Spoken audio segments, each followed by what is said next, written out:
Okay, okay, right. A lot of people might not believe what I'm going to say today, but it's 100% true. Boris Johnson came on the television before and he said that basically he's prepared to walk away from Europe if they don't come into line with regard to our fisheries, if they don't come into line with regard to our borders, and if they don't come into line with regard to our legislative policy, right? Boris, let me tell you something now, he doesn't care at all, he doesn't give a hoot whatsoever, nothing whatsoever about our fisheries or our borders. The fisheries is only about 1% GDP. Borders, we let people in depending on how much cheap labour business wants, period, and that's not going to change. We'll get them from Europe or we'll get them from Africa or wherever else in the world, right? The main thing that he's been talking about that he really means, he put it last, is our legislative policy. Under no circumstance whatsoever does Boris Johnson want the EU to have any say in our legislative policy, right? We have to have total control of that, even if it means hard Brexit. Or else, as Boris puts it, he doesn't use the word hard Brexit. He doesn't use the words no deal. He calls it the Australian deal, to soften up the thick fucking Brits who haven't got a clue what's really going on. So you and I would say, well, we're going to hard Brexit or we're going to no deal Brexit. Boris has changed that and he started feeding through, probably been told by Dominic Cummings not to mention the word hard Brexit, not to mention the word no deal, but to mention the word Australian deal. We'll have the Australian deal, right? Now, what's really annoying, this is what's really annoying me, is people are screaming about the first things he talked about: fisheries, borders. They don't realise, seriously guys, he don't give a shit about fisheries and borders. He only gives a shit about one thing: legislative policy, right? And why, may you ask? Well, I know you don't believe this, but Britain is a fascist country. And why are we fascist? Surely Britain is a fascist country. We're not walking around doing Hitler salutes. We're not walking around shooting people and got a Gestapo. Well, not yet anyway. Yeah. Well, a fascist country basically means that there's one particular industry. The government supports one particular industry, and basically the whole government, it revolves around the needs of that particular industry. And in Britain, that particular industry is finance. The square mile in London, the Corporation of London. These are the heavyweights with regards to British policy. These are the heavyweights with regard to what is said by Boris Johnson, because he works for the square mile. That's the only people he works for, and whatever they say gets done. Even Sadiq Khan, who everyone's calling, probably because they're racist and he's Asian, he's going to have to come in line for the City of London, because they said to Sadiq Khan, right, we want to get £1 billion more money back. So they've started lobbying ministers, and just today an onslaught of ministers, or over the past week or so, have gone up to Sadiq Khan personally and said, listen, you need to expand the congestion charge zone to go north with it and go south with it, right, to the North Circular and South Circular, and we'll charge anyone in that area who's driving the congestion charge. And Sadiq's done it, and everyone's saying, Sadiq, you dickhead, you know what I mean? But he's told them, listen, ministers are pushing for this. And the ministers are pushing for it because the City of London, the Corporation of London, is pushing for this. And it's true, he's not lying, right? They want £1 billion extra a year, which is what the money they will make from that expanding the zone. They want that money, and they've lobbied their ministers. They've whispered in their ears and told them to get that. And the city has whispered in ears, and the MPs have gone on the city's behalf and told Sadiq, you better expand that zone. So the zone will be getting expanded. Resistance is futile. Well, Boris also works for these people. He's their number one big boy. He's their little, I don't know what you call it. He's cherished in the city because he's very, very corrupt, right? Now, what's happening is Europe has mentioned fisheries. He keeps banding around this word fisheries, which is 1% of GDP, and borders, which is to do with demand from business, how many people come in and out, right? But and then he slides in at the end legislation. Well, let me tell you, the whole of Brexit, all this Brexit stuff, is only about having control of our legislation. That's all we want, right? Why? Because what's happening right now is that Europe is becoming more transparent with regard to businesses and accounting and banking and taxes. They're becoming more transparent. So very soon, within 10 years, I reckon within 10 years, companies that are established offshore in and around Europe, yeah, you will have to have, there will have to be registers which shows you the owner of a particular company, the amount of taxes that a company's made, amount of profit that a company's made, amount of taxes paid on that profit, etc. Right? So you may have in Europe, let's say you've got a company called Russian Oil, yeah. Russian Oil might have an office in Panama, an office in France, yeah, and an office in Germany. Russian Oil, right? What you're going to be able to see is that if Russian Oil does 20% of its business in France, 20% of its business in Germany, 20% of its business in England, that's 60%. No, 40% of its business in England, that's 80%, and 20% of its business in Panama, right? Well, what the books will show when transparency happens is if you did 20% of business in Germany, then you have to pay German tax on the 20% you did in Germany, and the French, you have to pay French tax for the business you did in France. England, you have to pay England tax for the business you did in England, and Panama, you have to pay the Panama tax for the business that you did in Panama. But what normally happens is the German, the French, and the English profits will be shunted to Panama, right? So Panama might have, let's say, 95% of the profits made from Russian oil, right? And they pay no tax on it. But with transparency, you'll say, but you did 40% of your business in England, so you should be paying, but that money somehow ended up in Panama, and you didn't pay tax on it. And you did 20% of your business in Germany, but that money has ended up in Panama, and you didn't pay tax on it. And you did 20%, etc., etc. So transparency, you can see that the people are actually tax avoiding, yeah? Tax evasion, yeah? And so companies, especially high-profile companies, will be inclined to start paying taxes because people will be able to see, I'm not shopping there. They did all their business in our country and then off the money to Panama and didn't pay any tax, right? And not only that, but then there's also a lot of dirty money in the world. So from drugs, from people trafficking, from what can you call it, terrorism, you know, people who are funding terrorism, etc. And they want transparency, so that if an account is if there's an account in let's say an offshore country in Europe, Luxembourg, let's say Luxembourg, it's offshore to yeah, let's say Luxembourg. If there's an account in Luxembourg, they want to know who owns that account that's got $50 billion put in. Who owns that account? And transparency will mean that the names will start showing up. Yeah, it'll be able to go to the register and say that account that's got $50 billion is owned by Abdullah Mahafa, right? Or that account is owned by some Colombian drug lord, yeah? Or that account is owned by some gun runner or arms dealer, right?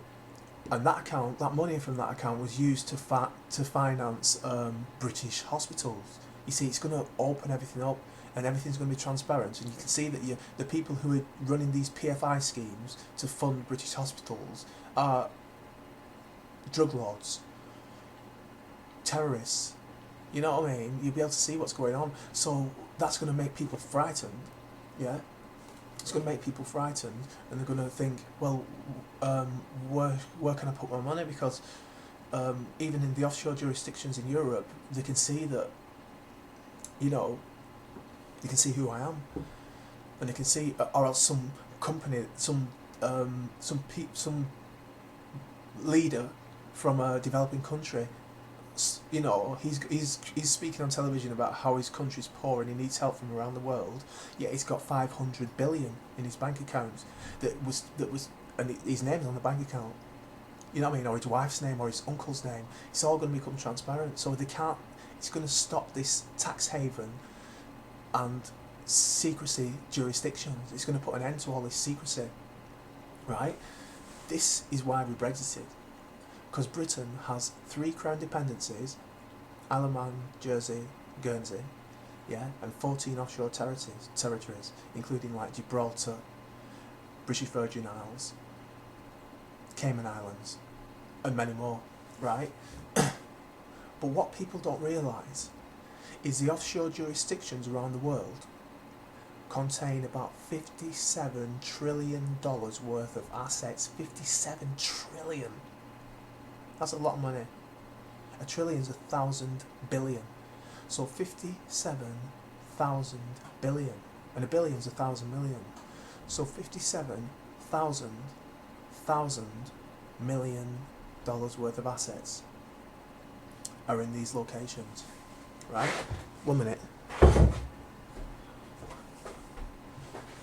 And Europe is telling us, and we, Britain, and the British Virgin Islands, our offshore territories, and our 3 crown dependencies, we catered and are responsible for at least half of that.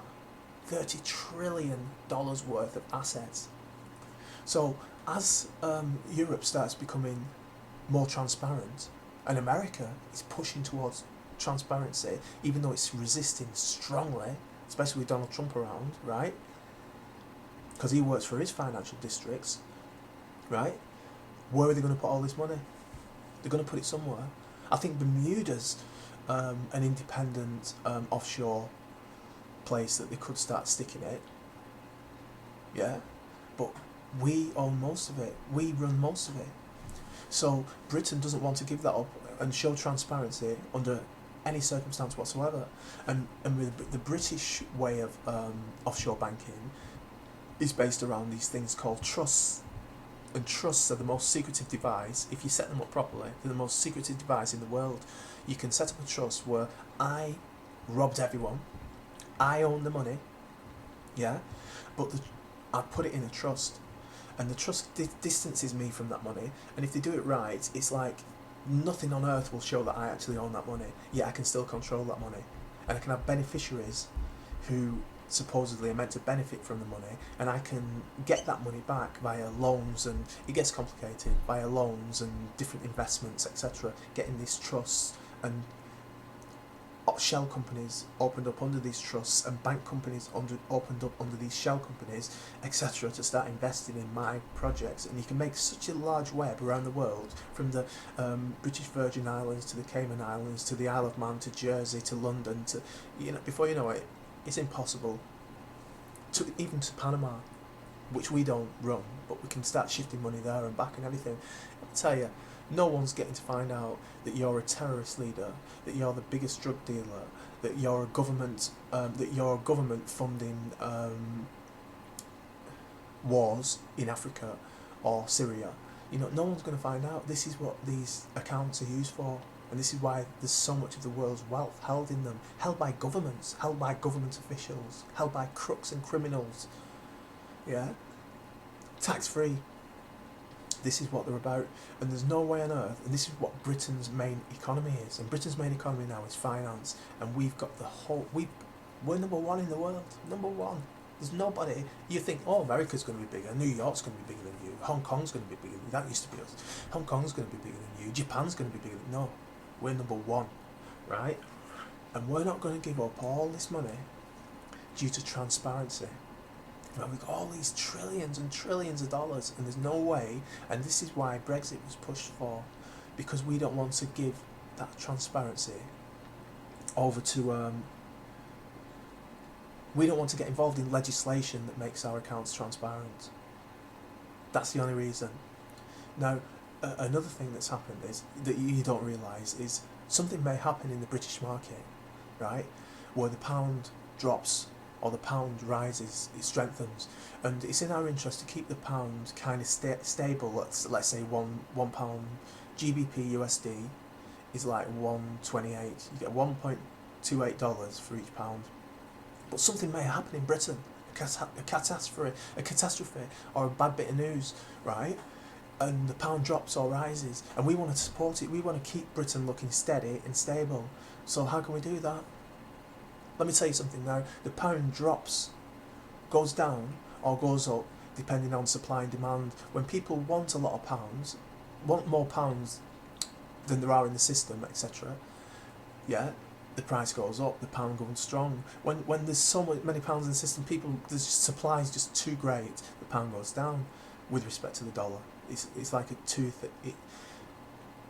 The pound and dollar, all world currencies are tied together. You don't just have a pound. It's like the GBP USD, the Great British Pound, and the dollar. Yeah.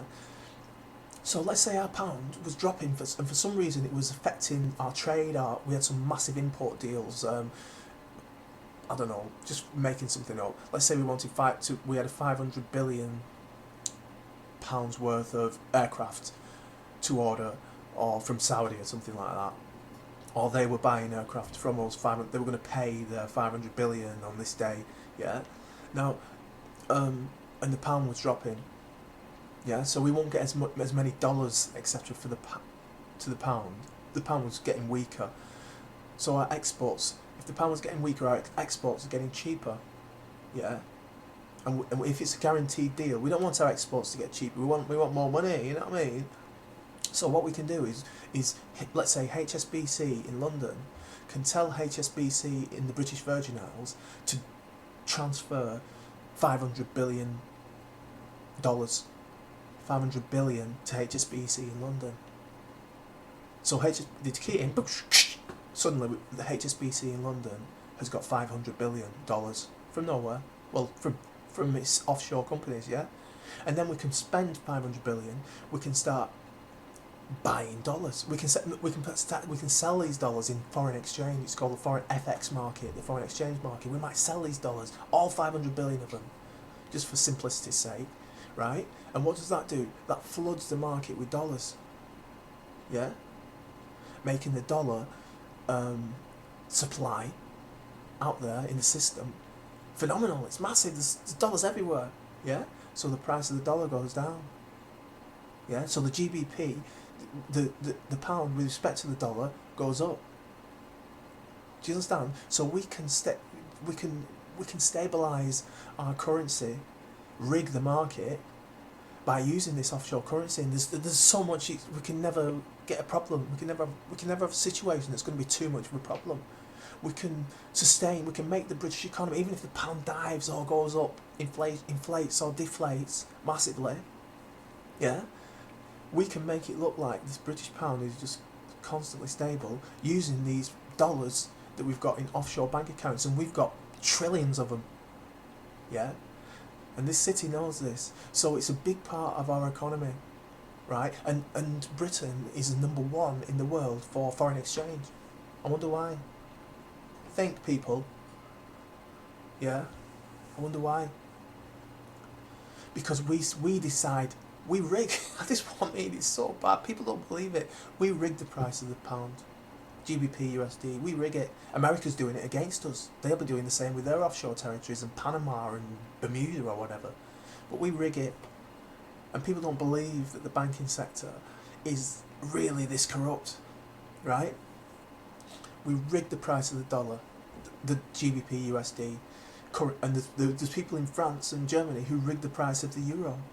Yeah, the whole world is a big scam.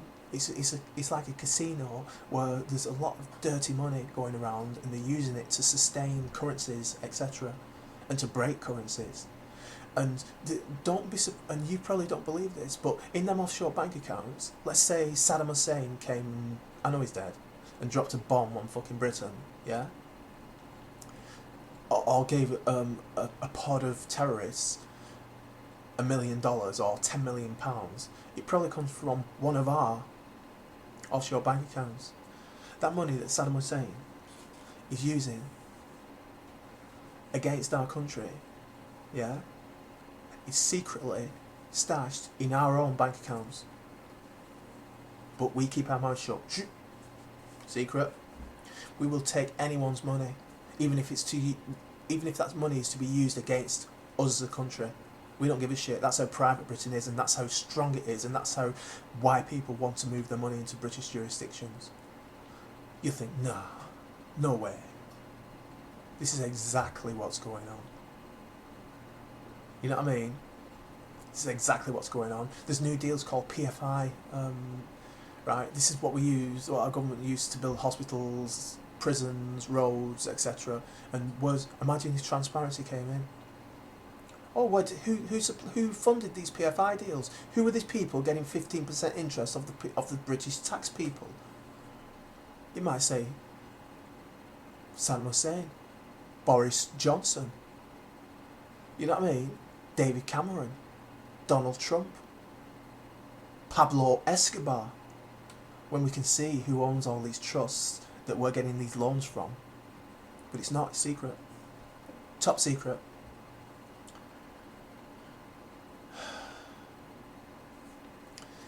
Britain, this is Britain's main business. What do you think it is? You think it's retail? You think it's shopping? Coal? Making settees? Cars? No.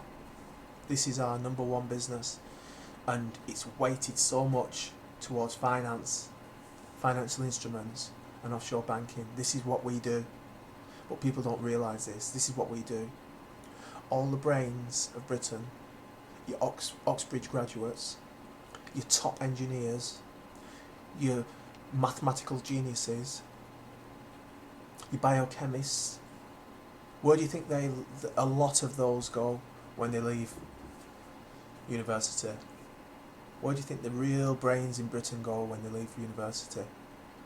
Do you think they're going to take a 40 grand a year job at Pfizer? Or do you think they're going to take a £2 million, including bonus, job a year for JP Morgan in the city? HSBC, big accounting firms, big ass money. Yeah? So there's a drain from all our other industries. The top talent goes into finance and banking, accounting.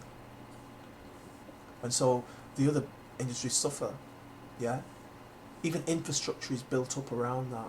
You'll find that around that area, the city, the square mile, the Corporation of London want this and they get it.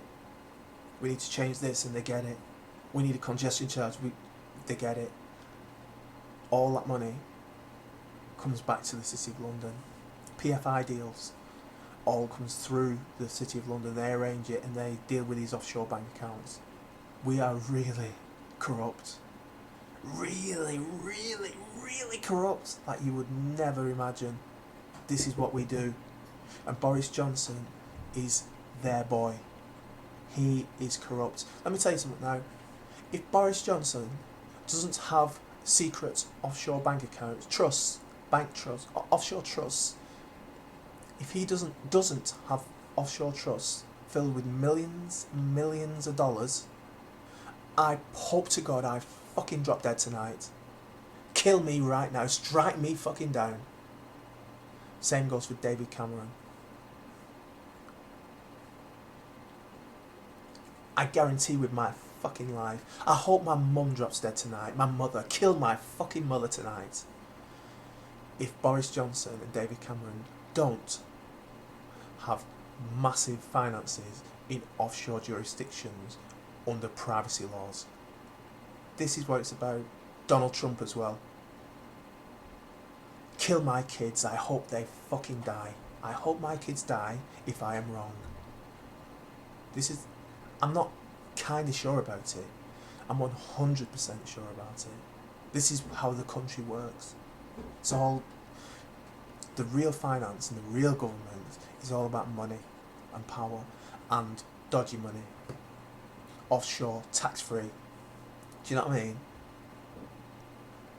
And this offshore system is really corrupt. You might get some guy in Africa working on an oil field or something, and they're taking out, let's say, $10 million a month and getting it shipped to an offshore banking jurisdiction. So they make the offshore banking jurisdiction, the British in Guernsey or the British Virgin Isles, they'll raise an invoice for $10 million for consultancy fees every month, and that $10 million will go into the trust, will get paid at the other end, go into a trust, and then it gets distributed to different accounts. And then another invoice for $875,000 next month, bang, that'll get paid and got distributed. This is how it works, and poor countries are getting plundered and plundered. Imperialism did not stop. British imperialism did not, it never ended. When it ended by going into countries and actually taking resources out on boats and bringing them over here and selling them and making loads of profits, that's ended. But now what they do is they do it a different way. Let me tell you something, this is true. Vulture, maybe even look it up, vulture loans, right? A country, let's say, let's talk about Congo, DRC, Democratic Republic of Congo. Yeah, its leader might be a scammer, yeah? So what he'll do is he might go to another country and say, we need a loan. And everyone knows that the Democratic Republic of Congo is rich in resources like coltan, probably gold, yeah? So a country like China or America or Britain or somewhere might give it a $3 billion loan. 3 billion, right? They put it into the accounts, and the person who's running that country at this moment in time takes the 3 billion, boom, straight in his pockets, and puts it in his offshore bank accounts in Britain. Yeah? So now, £3 billion is owed, and this by the country. He stuffed it in, all 3 billion of it, into offshore bank accounts, and he's no intention of paying because he's corrupt, and we looked in our papers, corrupt leader stealing from his people, right? So he's paid it. He doesn't pay it. He stashed it, and then he's out of power, and some new guy comes in, right? That's the last we hear about that 3 billion and everything. But now this new guy comes in, and these loans are defaulted on because the country is so corrupt that they're not paying their bills. Yeah. So what happens then is they offer that loan, that £3 billion loan. The people who offered it, let's say it was Canadian Imperial Bank of Commerce, right? The Canadian Imperial Bank of Commerce will effectively like sell that loan, and because it's 3 billion and they know they're not going to get it back, they might sell it for 3 million. Give us 3 million, you take the £3 billion loan, right? So some offshore company buys the debt for 3 million, the £3 billion debt for 3 million, and this goes on, trust me, right? So now what happens is he starts, bang, looking, maybe it's a British company that buys the debt for 3 million, and he starts looking, goes on through the accounts and through the trusts. It's all top secret, but if you work there you can find out who owns these accounts and who owns these trusts. And you find out that one of the new leaders in finance in the Democratic Republic of Congo has got shell accounts in the British Virgin Islands, right? So you know he's got an account there. So now what you start doing is saying, listen, you approach him, you say, listen, you owe me, your country, you approach this guy in particular, your country owes me 3 billion. We want this debt paying. And he says, oh, well, we didn't take that, it's corruption, we can't afford it. And you know that he's an offshore fucking banking guy, dodgy. You say, listen, you get your country to clear its debt, yeah, which it owes, and I promise you, we will put $80 million in an offshore bank account for you. And he starts thinking, fuck me, I can get this debt paid. One way or another, we take it from the people, take it from resources. I can get this debt paid. And this, you're telling me you'll give me 80 million in my bank account of this 3 billion? You will put $80 million into my bank account? I've got an offshore bank account. Okay, I'll do it. So he gets his government to pay the 3 billion. You might even say, don't even pay us 3 billion. We prefer to accept 2 billion. So he gets his, he speaks to his, he says, listen, this guy's approached me, yeah? He's told me that he'll give you, he'll say to his subordinates, he'll give us all $1 million each. So there's 80 million really. He said he'll give us all $1 million each if we get the government to pay this bet. And they say, fucking hell, right, let's do it. So he gets the country to pay the debt holder who bought it for 3 million, 2 billion. The debt holder, if he's a British whatever, pay him 80 million into his bank account, and he transfers $1 million to another 6 guys. So he walks away with 74 million for himself. His mates get $1 million each, and the people who bought the loan for 3 million end up with 2 billion. And this goes on. And this is how you get rich in this society. This is proper world economics, and it's all down to these secrecy laws. That's what it's all about. It's about nothing more than that. And this is what Boris Johnson doesn't want to stop. How attractive is Britain when terrorists know they can put the money in British Virgin Islands, go and use that money to blow fucking British peoples, chop their heads off and blow them up, and never be found out. Mum's a word. Shh. These British keep their fucking gobs shut, and that's the only reason we Brexited, and that's the only reason. And Boris keeps throwing this in. Fisheries. Oh, and legislation. When really, what he's trying to say is, we are not giving our fucking legislation up bitches under any circumstances. You can take Northern Ireland away from us. You can take fucking Scotland away from us. You can take everything away from us. But you are not touching England, and you are not touching the 3 Crown dependencies, and you are not looking into or touching the 14 offshore territories. And that's what Brexit's about. But people of Britain just don't believe this. Sounds crazy. Because they're that far removed from reality and what's actually going on, and what's going on in that city. They're that far removed. They see little hints of it. They might read about the Panama Papers and how all these offshore tax dodging schemes and big companies and leaders, they might hear another thing. What else do they hear? Oh, the subprime mortgage loan lending, and we bailed them out. They might hear, oh, some dodgy went on there. Or the Barings Bank and Nick Leeson and all that. Oh, something dodgy went on there. Or they might hear Julius Burr releasing all them papers. They might hear little things, but they don't piece it together to see what's going on, and they don't realise that the economy is all geared around the city in London. It's all geared around the city. They don't realise that the politicians are corrupt, and it's all about money and power, and that they obey. They don't really give a shit about the rest of the economy. They don't give a shit about up north. They don't. Who cares? Up north, let them sort. They'll use their heads, sort themselves out. We have to cater for the city. This is what's going on.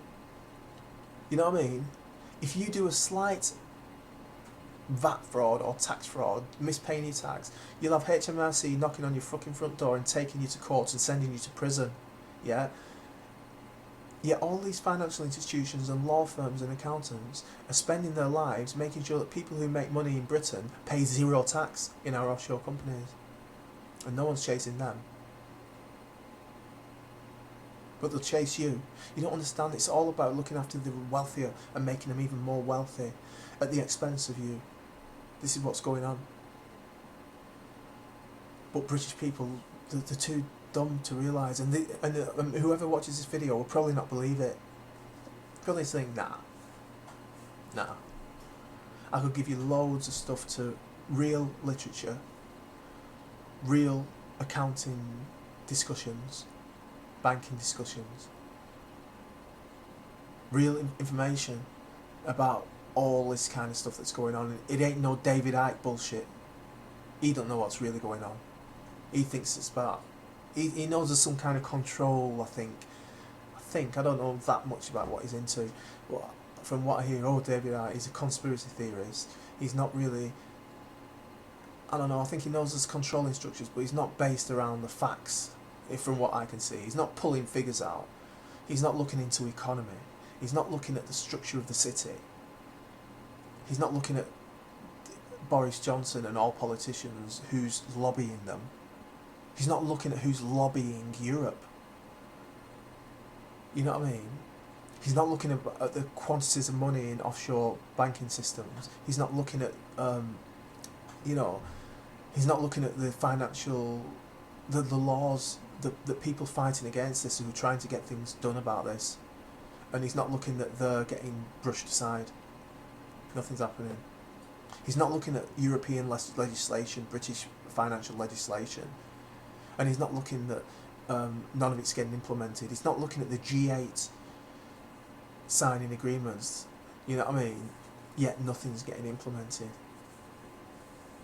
When people, whistleblowers, he's not looking at whistleblowers actually bringing out pure documents from inside, getting hounded and trying to be sent to prison and getting liable, so the case turns into a libel case against them getting false information. Forget about the information says that Boris Johnson just accepted $1 billion from the Saudi prince in his personal bank account. Not interested in that. You got this information. Where did you get it from? This is liable. You know, not only liable, but this is private information. We've got privacy laws in this country. It all turns to a different type of case against the person who whistleblew. Anyway, that's enough for now. I don't even know what to say to you guys because none of you believe this shit.